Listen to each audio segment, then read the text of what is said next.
Olá, bom dia, boa noite. Pessoal, vamos dar continuidade aqui às nossas aulas. E eu queria que vocês abrissem a nota de aula, inclusive já botei aí no portal, no sistema, que é a nota de aula referente à Declaração Universal dos Direitos Humanos, certo? Então, a gente tem em mãos essa nota de aula, porque, como eu sempre falo a vocês, a gente vai acompanhando de acordo com a ordem cronológica da nota de aula aqui. E também, se você puder ter o livro, né, o livro do Fabiano Melo, aí do seu lado, também fique com ele, certo? Pra gente ir acompanhando. O que é que eu vou explicar a vocês aqui, ter essa conversa com vocês a respeito dessa nota de aula, certo? Eu vou falar aqui os aspectos introdutórios, vou falar um pouco sobre o contexto histórico, certo? Vou falar aqui um pouco sobre a natureza jurídica, os aspectos formais da declaração e o capítulo do livro do Fabiano Melo, ele vai citar e vai explicar um por um cada artigo, certo? A maioria deles, não todos, mas a maioria dos artigos, certo? Isso daí fica a cargo de cada um de vocês, certo? A gente vai aqui explicar alguns aspectos doutrinários e vocês em casa leiam todos os artigos. Eu vou fazer também algumas questões sobre os artigos em si para vocês responderem, ok? Então eu vou botar isso na plataforma, talvez quando vocês escutarem essa nota de aula, esse vídeo, né? A gente já tem as questões postas lá no sistema EAD, certo? Pessoal, esse tema, Declaração Universal dos Direitos Humanos, é muito caro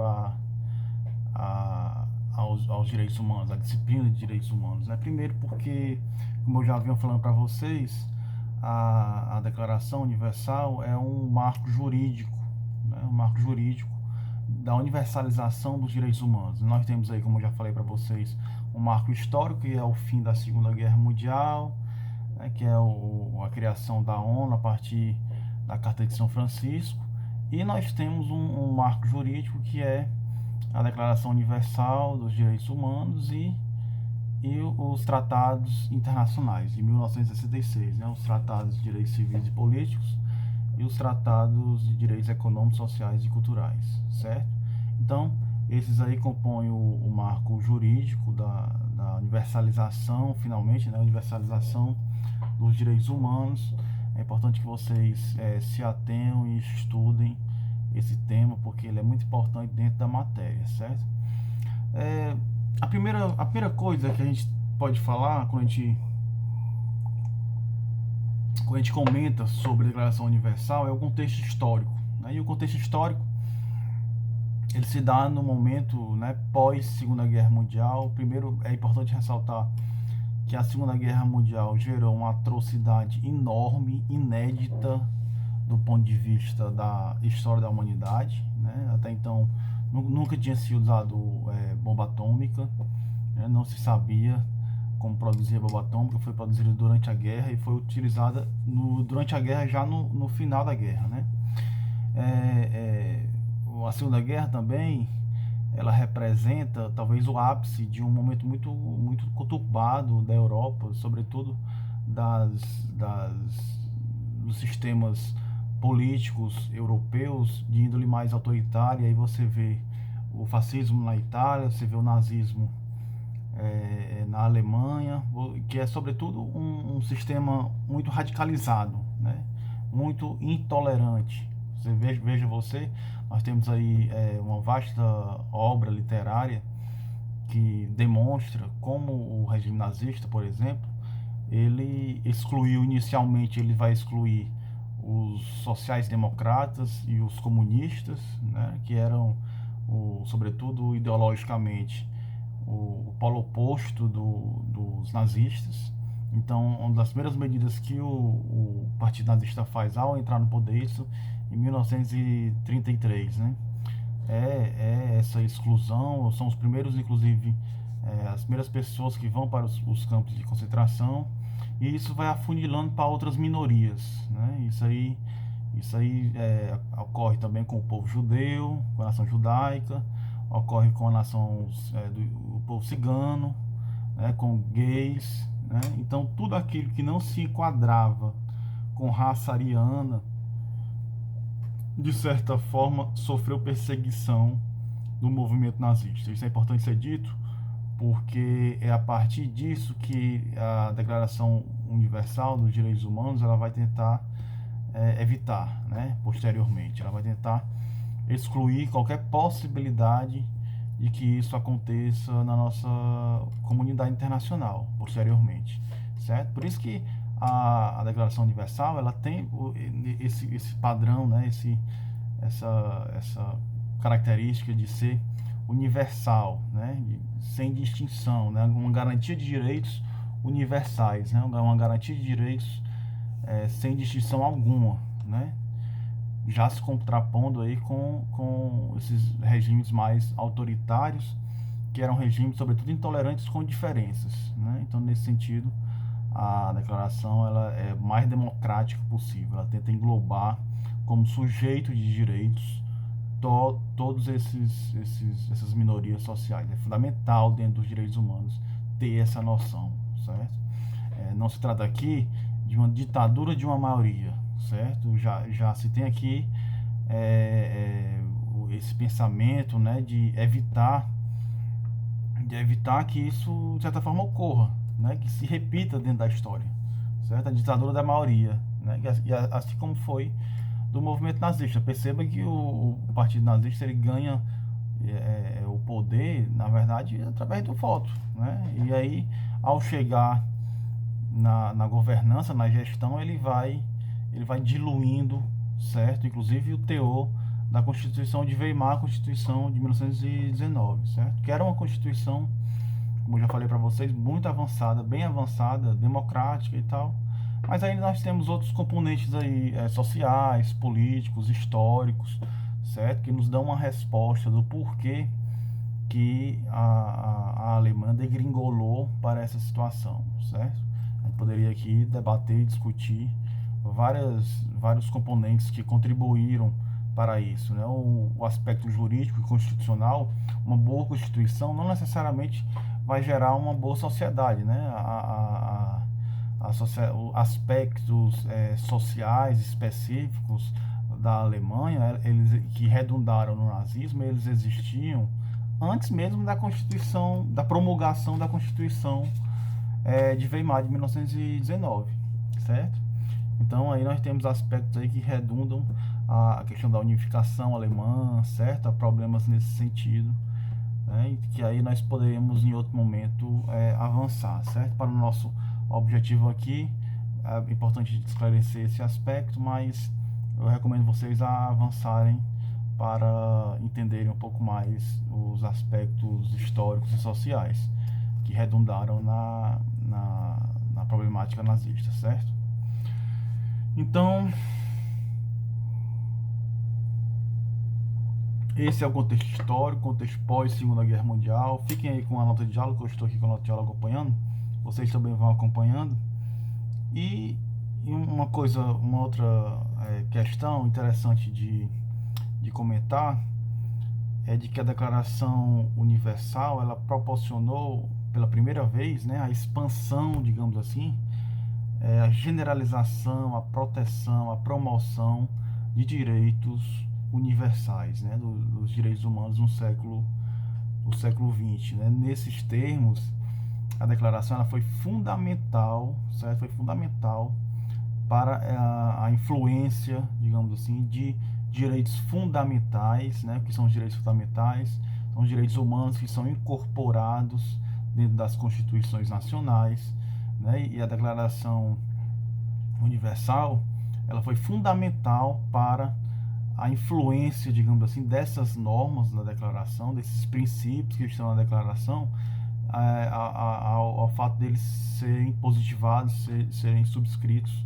nas constituições estatais, certo? Então, esse aí é um componente importantíssimo, merecedor de destaque da força, da influência da Declaração Universal. A gente vai ver aqui mais na frente que a Declaração Universal ela não tem considerado, pelo menos do ponto de vista técnico, certo, força vinculante aos estados nacionais, certo? E isso é importante dizer, porque, diferentemente dos tratados internacionais, a Declaração Universal dos Direitos Humanos, do ponto de vista formal, ela não detém, né, essa força vinculante, certo? Do ponto de vista formal, ela não detém essa força vinculante, ou seja, não necessariamente os estados eles devem obedecer o que está na declaração. Muito embora, como eu falei a vocês, do ponto de vista dos costumes internacionais, a declaração exerceu e exerce influência importantíssima dentro das constituições nacionais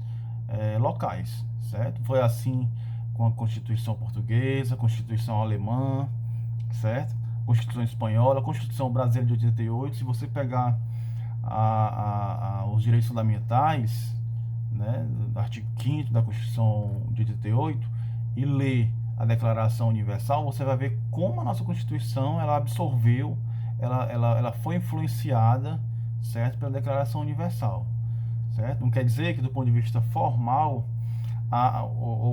ocorresse, né, uma obrigatoriedade dos estados nacionais em obedecer essa norma, certo? Diferentemente dos tratados, né? Os tratados internacionais, quando subscritos pelos estados-nação, eles passam a ter força vinculante, certo? E aí cabe sim o respeito, né? E as diversas formas de controle que a gente viu na aula anterior, certo? Então, com relação aos tratados nacionais, importante dizer, os tratados internacionais, eles quando incorporados, quando subscritos, quando assinados pelos estados nacionais, se passa a ter diversos mecanismos aí de controle, certo? Para saber a efetivação desses tratados. Assim a gente viu os comitês, né, na aula passada, o papel da ONU como sistema global, né, todo um mecanismo aí de controle convencional, controle não convencional, né, o controle de quadros judiciais, né, que a gente falou na aula passada, certo? Então, importante dizer, e eu já estou aqui antecipando uma parte da nossa de aula que a gente iria falar, que era com relação à natureza jurídica, né? Então, o que pensa a natureza jurídica, né? O que pensa a doutrina e o que pensa o aspecto técnico formal, né? Se o aspecto técnico formal vai dizer que a Declaração Universal não tem força vinculante, certo? Perante os tratados internacionais, os estados nacionais. Claro que, com essa ressalva que eu lhe disse, que no ponto de vista concreto, os estados nacionais sim foram influenciados pela declaração, mas não tinha essa obrigatoriedade, diferente dos tratados internacionais assinados por esses estados. Estão percebendo a diferença? Esse sim ainda tem força vinculante.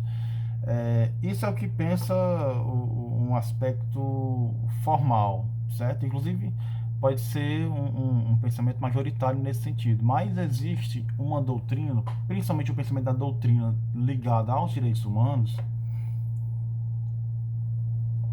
E aí você vê autores consagrados, para citar aqui no Brasil, o Fábio Conder Comparato, Flávia Piovesan, todos eles admitem sim que a Declaração Universal ela tem sim força vinculante, força obrigatória frente aos estados nacionais, mas lembre-se disso, certo? No aspecto técnico, jurídico, no aspecto formal, a rigor, a Declaração Universal não tem essa força vinculante, mas com relação à doutrina, sobretudo a doutrina dos direitos humanos, né? Esses autores mais próximos dos direitos humanos, eles vão sim conceber, eles vão sim considerar a Declaração Universal como também tendo uma força vinculante, assim como são os tratados internacionais. Posso até antecipando já aqui ler, por exemplo, se você pegar na página 89 do livro, nós temos aqui o pensamento da Flávia Piovesan. Você leia todos os doutrinadores que estão citados no livro, mas vou aqui para ilustrar você o pensamento da Flávia Piovesan para você ficar sabendo, né? O que ela diz? Para Flávia Piovesan, apesar de a Declaração Universal dos Direitos Humanos não ser um tratado, possui força jurídica obrigatória e vinculante, por se constituir na interpretação autorizada da expressão direitos humanos, certo? Então, dos artigos 1º e artigo 55 da Carta da ONU, né? Carta de São Francisco, a Carta de Criação da ONU, nesse caso. Além disso, a doutrina aduz que a força jurídica vinculante decorre da transformação em direito costumeiro internacional e princípio geral do direito internacional, fruto dos mais de 50 anos da Declaração Universal, certo? Então ela vai aqui, de certa forma, sintetizar que o poder de influência ele é tão grande do ponto de vista da Declaração Universal que ele sim exerce essa força vinculante. Claro que do ponto de vista da prática, pessoal, na prática concreta, como eu falei para vocês e ressalto, a Declaração Universal ela exerceu sim força direta, né? Força direta frente aos Estados nacionais. Não é à toa que a nossa Constituição ela tem esse rol de direitos fundamentais. Foi sim também por influência da Declaração Universal, certo? E também nas outras constituições que eu fiz menção a vocês, né? Certo? Então, do ponto de vista concreto, teve sim essa influência. Do ponto de vista técnico-jurídico, não é a mesma coisa na Declaração Universal com relação a um tratado internacional no qual o Estado subscreve, ok? Então, ficou claro isso. Leiam essa parte, porque ela cai muito em prova, certo? Provas de concurso, tal. Voltando aqui para o nosso contexto histórico, uma questão que eu queria chamar a atenção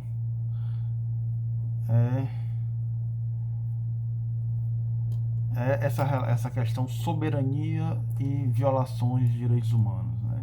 Veja que esse período histórico que antecede a Segunda Guerra, até o fim da Segunda Guerra, nós temos aí uma série de contextos históricos, e aí eu falo sociais, políticos e também jurídicos, né, que confluem para a defesa da soberania dos Estados nacionais, não seja o aspecto jurídico, né, e aí você vê segunda metade do século XVIII, né, você vê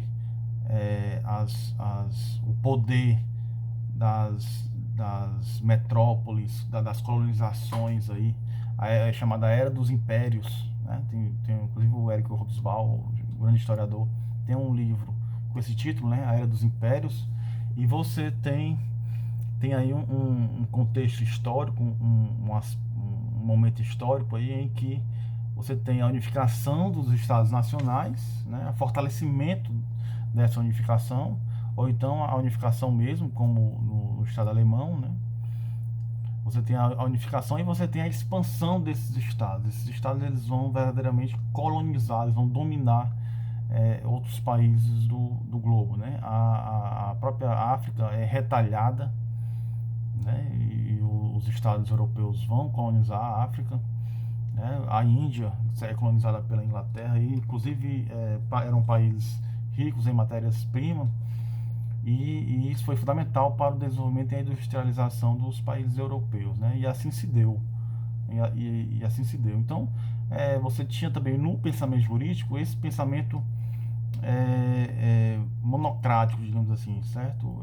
O pensamento do monista, né? Conhecido como pensamento monista, certo? Ou seja, o direito advém apenas com o posicionamento estatal, certo? Quem dita o direito? O Estado, né? Basicamente, esse posicionamento, que é o posicionamento do monismo jurídico, e ele foi importantíssimo, fundamental, inclusive para justificar como uma narrativa que justifica a atuação desses estados imperiais, certo? Desses estados imperialistas.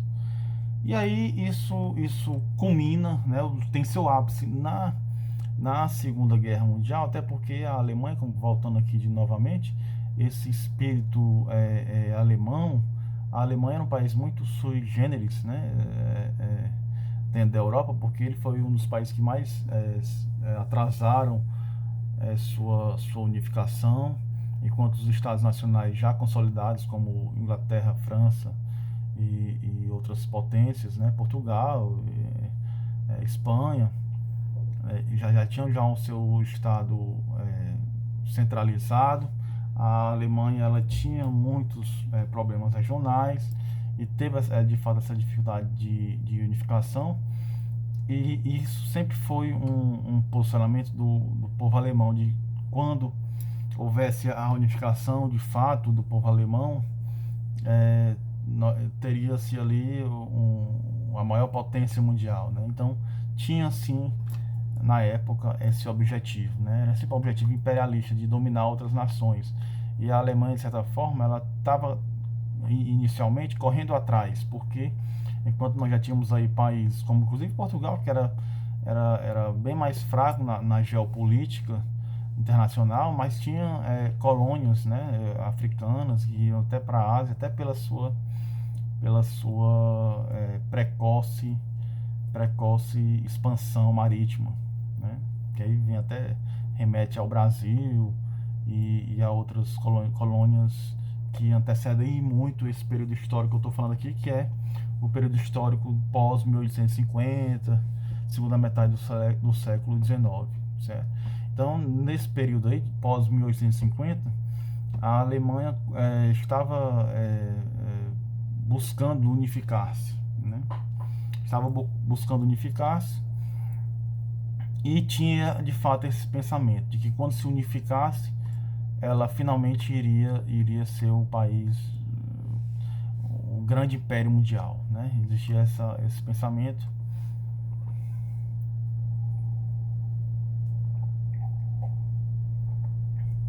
E isso culmina na Segunda Guerra, né? A Segunda Guerra, se a gente dá um pouco de história, a Segunda Guerra ela se dá porque a Alemanha começa a expandir, né? E de fato tem esse objetivo geopolítico de colonizar países ali anexos, né? A Polônia, que tinha muito germânicos, né? Outros países ali, a Áustria, né? Outros países vizinhos. Em poucas semanas a Alemanha ela avança e domina a França, que era um grande rival, sempre foi um grande rival alemão. A gente já falou aula passada um pouco sobre essas questões, né? Nas aulas anteriores, presenciais, a gente falou sobre a Liga das Nações e o porquê que a Liga das Nações falhou, né? Então nós temos aí um contexto histórico complexo, mas que culmina nessa questão do grande fortalecimento até então dos Estados nacionais. Nós temos aí a teoria do Hans Kelsen, né, da teoria pura do direito, né, que vai falar sobre nós temos aí um positivismo, uma era do positivismo, o auge do positivismo, né, ou seja, é lei apenas tudo aquilo que está escrito, né, somente aquilo que está escrito, né. Nós temos aí um positivismo absoluto praticamente, né. Você depois disso você vai ter depois da Segunda Guerra você vai ter o que a gente chama de neoconstitucionalismo, você vai ter o que nós chamamos de pós-positivismo, né? Ou seja, você vai incrementar, além do positivismo, porque o positivismo nunca você vai deixar de considerar, obviamente, né? O positivismo nunca você vai deixar de considerar porque é da essência do direito, né? Mas nós temos aí outros mecanismos de hermenêuticos, inclusive, para você interpretar as normas de direito, né? E aí você tem os princípios, por exemplo, né? Os princípios eles foram considerados pós Segunda Guerra Mundial como componentes importantíssimos para a interpretação hermenêutica, né? E isso por quê? Né? Porque você, em decorrência do momento histórico, do período histórico anterior, jamais você poderia, ao pé da letra, interpretar as normas somente, exclusivamente do ponto de vista da literalidade da norma, certo? Ou da questão do positivismo, né? E você tinha que ter outros mecanismos aí, certo? Porque você poderia redundar numa barbárie completa, numa barbárie total, né? Caso você fosse muito exclusivamente formal, certo? Exclusivamente processualista, certo? Então essa é a questão. Então, qual é a questão aqui, né? que é que prevalece, o que foi que passou a prevalecer pós Segunda Guerra Mundial? A soberania dos estados ou o direito internacional protetivo na questão dos direitos humanos, né? Essa é uma questão que se faz, né? Obviamente, a soberania jurídica, digamos assim, interna dos países, isso foi predominante e absoluto até a Segunda Guerra Mundial. Isso vai mudando, né? Isso vai mudando, e após a Segunda Guerra Mundial, com a declaração, você tem aí um fortalecimento enorme do direito internacional, né? Do direito internacional dos direitos humanos, eu já falei para vocês. E aí você tem, assim, de certa forma, uma quebra, né, dessa soberania absoluta, certo? A rigor, nós podemos aqui questionar, né, a eficácia, a maior ou menor eficácia disso, né, dessa autonomia, dessa soberania, certo? Ou dessa dependência dessa soberania a leis internacionais, a tratados internacionais. Nós podemos questionar aqui, sobretudo do ponto de vista político, geopolítico, do ponto de vista concreto, né? Mas o fato é que com todos os problemas que vocês podem citar, no ponto de vista de exemplos aqui, históricos, que a gente pode citar, o fato é que há sim uma inegável influência do direito internacional, e há uma evolução normativa, certo, dos dos ordenamentos jurídicos internos por conta desse direito internacional, desse avanço do direito internacional dos direitos humanos. Então isso aqui acho que é conclusivo de nossa parte, né, considerar que nesse caso as violações de direitos humanos, elas suplantam, certo? Elas são superiores, né, do que mesmo a soberania dos estados nacionais. Claro que, ressaltando, para você ter todo aquele manancial de controle, diagnóstico, certo, de um tratado internacional, como nós vimos na aula passada, claro, e que em última instância o Estado ele precisa subscrever, né? E ele mesmo ele se submete, digamos assim, às normas que estão ali, né? Ele reconhece como válidas aquelas normas e se submete, né? A gente falou que há mecanismos de controle, portanto, há mecanismos com relação ao Estado que assina o tratado e depois desobedece, né? Como foi dito na aula passada.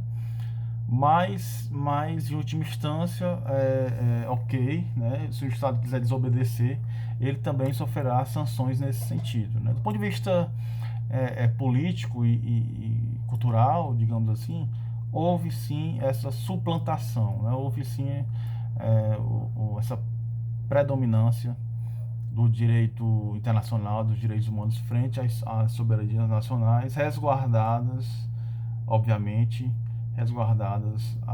as questões que foram ditas aqui, certo?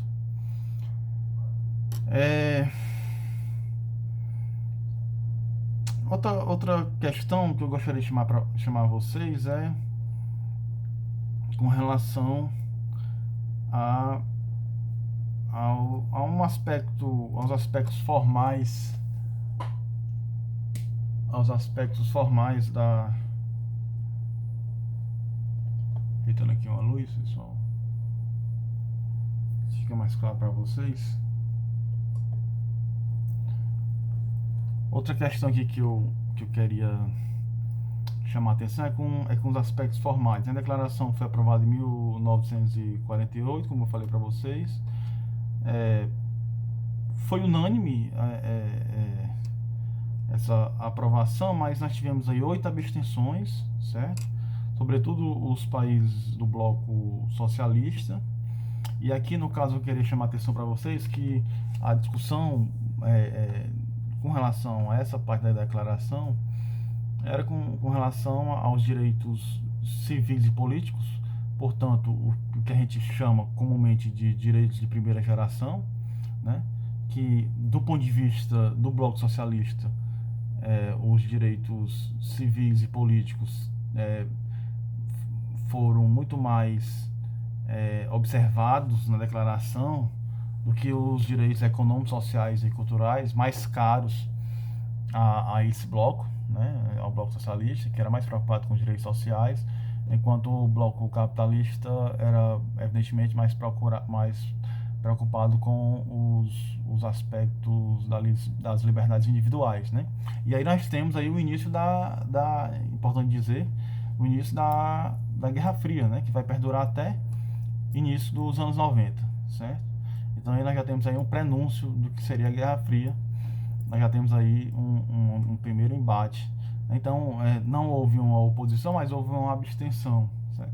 E aí você tem também a abstenção da África do Sul. A África do Sul, a abstenção dela se deu muito mais pela questão da raça. Perceba que a África do Sul ela estava submetida a um regime do apartheid, né, que era um regime evidentemente racista, que perdurou até meados dos anos 90, certo? Então nós estamos aqui falando de 1948.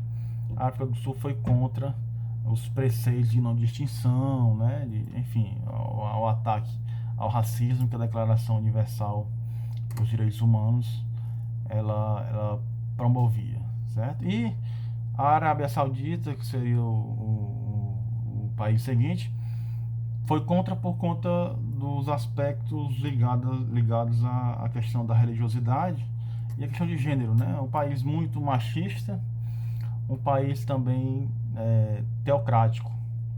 Então, esses aspectos das liberdades individuais, liberdade de crença, ou então voltados a uma igualdade de gênero, isso não era bem visto, não foi bem visto pelos países da Arábia Saudita, certo?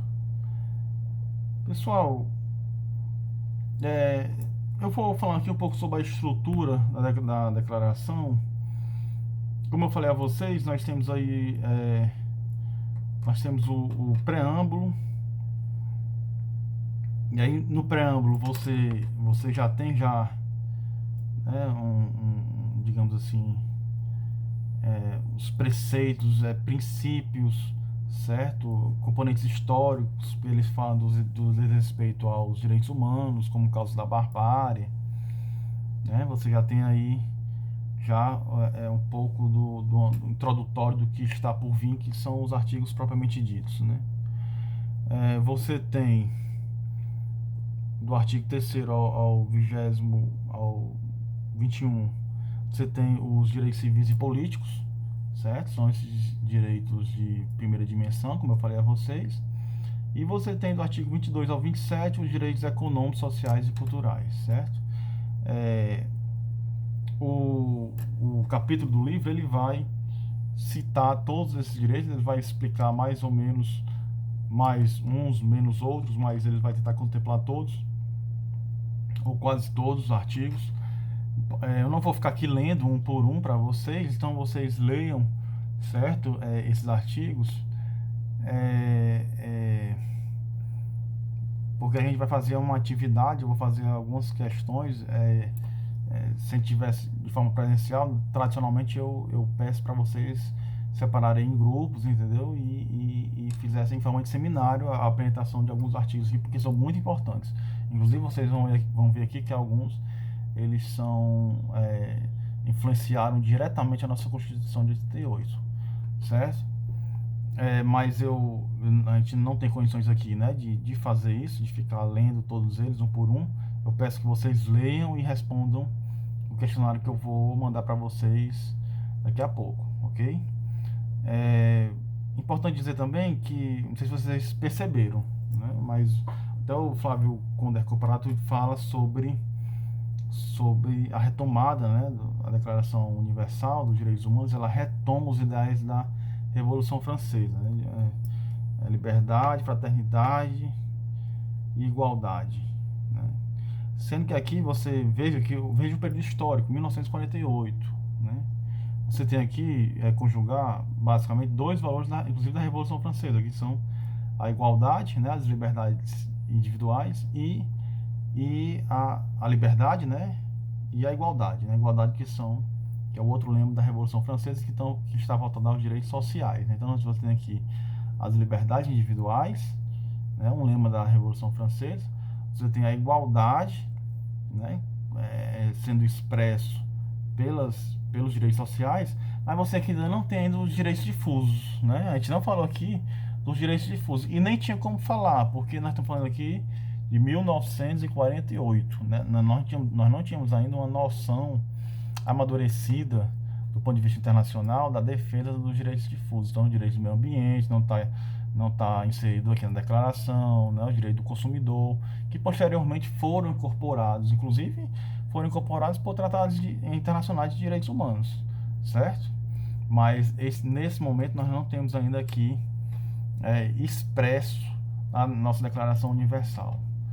É basicamente isso, pessoal. Eu peço que vocês avancem, leiam a nota de aula, leiam o capítulo do livro, façam o exercício, que a gente, aula que vem, vai dar continuidade à nossa matéria, certo? Um abraço, boa sorte, bons estudos, e a gente se vê. Tchau, tchau.